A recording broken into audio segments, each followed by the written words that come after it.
Good morning, good afternoon, good evening दोस्तों। Kevin sir back from personal tutor. Standard 6th history chapter kingdoms, kings and an early republic हम लोग देख रहे हैं। Topic जो आज हम कवर करने वाले हैं दैट इज टैक्सेस।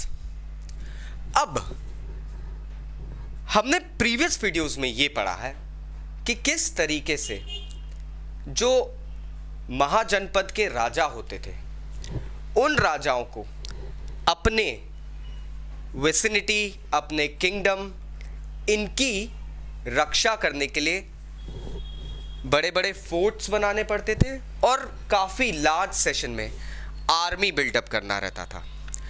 अब इस कार्य के लिए वी नो कि किंग को डेफिनेटली रिसोर्सेज की ज़रूरत तो पड़ती होगी और ये रिसोर्सेज वो कहाँ से कलेक्ट करेगा वो भी सोचने की ज़रूरत पड़ती होगी।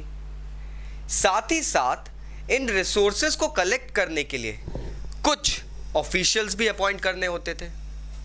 तो अब राजाओं ने ये सोचा कि अगर हमें रेगुलर गिफ्ट्स मिल रहे हैं, हमें रेगुलर ट्रिब्यूट्स मिल रहे हैं लोगों से, तो उनकी कोई ऐसी फिक्स वैल्यू रख दी जाए जिससे कि हमारे किंगडम के खजाने में या किंगडम के एक तरीके से कह सकते हैं resource maintained so called banks में एक फिक्स्ड अमाउंट आता रहे। तब इंट्रोड्यूस हुआ एक ऐसा प्लान जिसे कहा गया टैक्सेशन। यस, कर, टैक्स लगाने लग गए थे अब किंग। अब टैक्स किस पे लगाते? अपने पड़ोसी राज्य की प्रजा पे तो नहीं लगा सकते, तो टैक्स लगाए गए थे इनके ही किंगडम में रहने वाले लोगों पर। बहुत सारे अलग अलग तरीके से टैक्स अप्लाई किए गए थे। कुछ एग्जाम्पल्स देखते हैं। जैसे कि जो खेती करते थे, जो एग्रीकल्चरिस्ट्स थे, कल्टीवेटर्स थे, वहां पर टैक्स ऑन क्रॉप लगाया गया। मतलब जितनी भी क्रॉप की पैदावार होगी उसका 1/6 भाग, जिसे भाग कहा जाता था, 1/6 भाग जो है वो शाही कॉफर्स में जाएगा।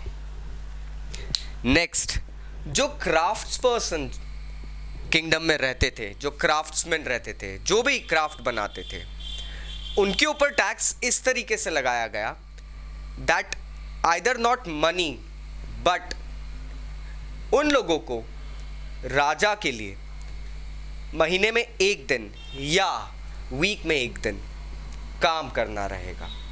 इन this way they will be paying their services to the king. Next था हर्डर्स, जो गडरिये वगैरह चरवाहे जो रहते थे उन लोगों के ऊपर भी टैक्स लगाया गया था क्योंकि इतना लाइफ स्टॉक उनके पास है।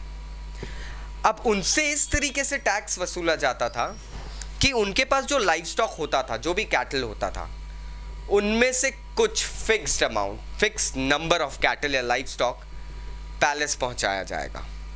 Next was tax on trade. जो लोग कॉमर्स और व्यापार विनिमय की एक्टिविटीज़ करते थे उन लोगों के ऊपर टैक्स लगाया गया कि जितनी उनकी इनकम रहती है उसका भी कुछ part, because it wasn't fixed. किसी सीज़न में सेल्स बढ़ती है, दिवाली आ गई है, त्यौहार आए हैं, किसी में बिल्कुल सेल्स नहीं होती, बारिश वगैरह में, तो उस हिसाब से उनके कॉमर्स के हिसाब से, उनके कमर्शियल एक्टिविटी के हिसाब से वो ट्रेड और वो टैक्स फिक्स किया गया। यहाँ तक कि जो हंटर गैदरर्स भी जंगलों में रहते थे या जो हंटिंग करते थे या चीज़ें गैदर करते थे, उनके ऊपर टैक्स इस तरीके से लगाया गया कि वो लोग जो भी चीज़ें कलेक्ट करते हैं फॉरेस्ट से या आउटस्कर्ट से, उनका कुछ part of collection again king के पास जाया करेगा। तो इस तरीके से किंग इंश्योर करता था कि उसके पास में एक फिक्स्ड रिसोर्स मैनेजमेंट प्लान रहे। साथ ही एक और चीज़ होती थी, इसके बदले में किंग इन सब लोगों को एक ओवरऑल सिक्योरिटी भी प्रदान करता था। ये सारे टैक्सेस किंग ले तो रहा था, लेकिन इसके बदले में वो अपनी पूरी प्रजा को श्योरिटी देता था कि किसी भी मुसीबत के वक्त वो किंग इनके लिए खड़ा रहेगा। अब आपको आशा करता हूं टॉपिक समझ में आया होगा स्टिल अगर कोई डाउट्स है तो नीचे कमेंट बॉक्स से कमेंट करना मत भूलना. This is Kevin Lopez signing off. Thank you.